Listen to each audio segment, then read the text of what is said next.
सभी साथियों को नमस्कार दोस्तों बीसीसीआई ने 7 लॉ कॉलेजों पर पूरी तरह से बैन लगा दिया है 2024 और 25 में एडमिशन के लिए। यह रोक अगले नोटिस तक जारी रहेगी। बीसीसीआई ने जो 7 कॉलेज हैं उन पर जो रोक लगाई है वो शैक्षणिक सत्र में एडमिशन लेने पर रोक लगाई है। नोटिस जारी कर इसके बारे में बताया गया है। बीसीसीआई का यह निर्णय इन संस्थानों द्वारा कथित तौर पर भारत में कानूनी शिक्षा के निर्धारित आवश्यक मानकों को पूरा करने में विफल रहने के बाद आया है, यानी कि जो उनके रूल्स होंगे उनको उन्होंने फॉलो नहीं किया। इन कमियों के बारे में स्पष्ट रूप से अभी जानकारी नहीं मिली है, लेकिन ऐसे मामलों में आमतौर पर इंफ्रास्ट्रक्चर और जो एजुकेशन नियम्स है यानी कि एजुकेशन रूल्स का पालन ना करना एटसेट्रा एटसेट्रा शामिल है। बार काउंसिल ऑफ इंडिया का ये फैसला जो है वो स्टूडेंट्स को प्रभावित तो करेगा। अब ये 7 कॉलेजों का जो स्टूडेंट्स का दाखिला है तब तक वो नहीं ले पाएंगे जब तक कि वह बीसीसीआई से उन्हें मंजूरी नहीं मिल जाती।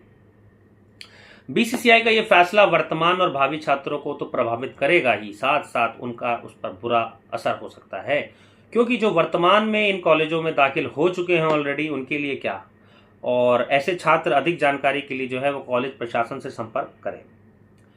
इसके अलावा दोस्तों ये 7 जो कॉलेज हैं पूरी तरह से स्पष्ट है कि उन्होंने बीसीसीआई के द्वारा बनाए हुए नियमों का पालन नहीं किया, इसलिए उन पर बैन लगाया गया है।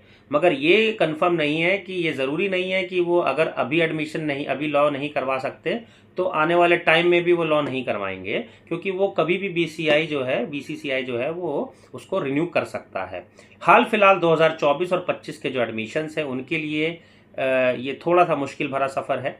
जो भी स्टूडेंट्स सोच रहे हैं कि इन्हीं स्कूल में या इन्हीं कॉलेज में उनको एडमिशन लेना है तो प्लीज़ थोड़ा सा आप ध्यान रखें, आप उन कॉलेजों में एडमिशन ना लें, क्योंकि यहाँ बात आपके भविष्य की है। अब जो स्टूडेंट्स ऑलरेडी उसमें पढ़ रहे हैं तो देखिए, अगर आपका ये फर्स्ट ईयर है या सेकेंड ईयर है तो आप चाहें तो स्विच कर सकते हैं और कोई भी दूसरा लॉ कॉलेज जो है वो आपको इसके बिहाफ पर एडमिशन दे देगा। लेकिन अगर आप इस कॉलेज में कंटिन्यू करते हैं तो एग्ज़ाम भी आपके जैसे होते हैं वैसे ही होंगे, मार्कशीट भी आपको जैसे मिलती वैसे ही मिलेगी, डिग्री भी मिलेगी आपको, मगर ये आपकी मान्य नहीं होगी, क्योंकि सरकारी किसी भी आप जॉब के लिए जब कभी भी अप्लाई करेंगे तो उसमें हमें वही डिग्री मान्य होती हैं जो कि मान्यता प्राप्त यूनिवर्सिटी की होती हैं। अब मान्यता ही जब खत्म कर दी गई तो वो मान्यता प्राप्त हो ही नहीं सकती। इसलिए वो 7 कॉलेज कौन से हैं वो लिस्ट में आपके साथ शेयर करूंगा, आप देख लीजिएगा। कुछ कॉलेज आगरा के हैं, ज़्यादातर जो कॉलेज हैं वो हमारे उत्तर प्रदेश के हैं, जिसमें से 2 कॉलेज जो हैं वो आगरा के हैं। तो अगर आप भी आसपास रहते हैं और सोच रहे हैं कि चलिए लॉ करते हैं तो थोड़ा सा ध्यान रखने की ज़रूरत है। बात आपके भविष्य की है, बात आपकी लाइफ की है। और लॉ कॉलेज हमारे पास बहुत सारे हैं जहाँ पे आप एडमिशन ले सकते हैं।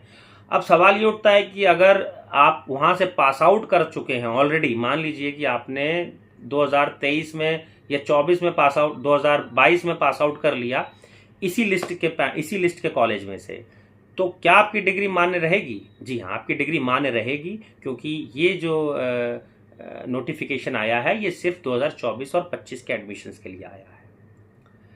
उम्मीद करता हूँ आपको वीडियो में बताई गई जानकारी पूरी तरह से समझ में आई होगी। फिर भी अगर कोई डाउट है तो आप मैसेज कर सकते हैं। मेरा नाम है एडवोकेट अंकुश खन्ना और मेरे यूट्यूब चैनल का नाम भी है एडवोकेट अंकुश खन्ना। अगर आप अब तक टीम का हिस्सा नहीं है और आपने सब्सक्राइब नहीं किया है मेरे चैनल को तो आप प्लीज़ चैनल को सब्सक्राइब कर दीजिए।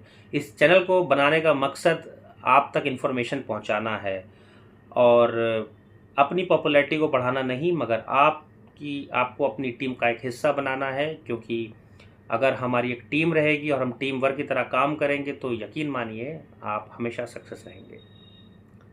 मिलूंगा दोस्तों एक नई वीडियो के साथ, तब तक के लिए धन्यवाद।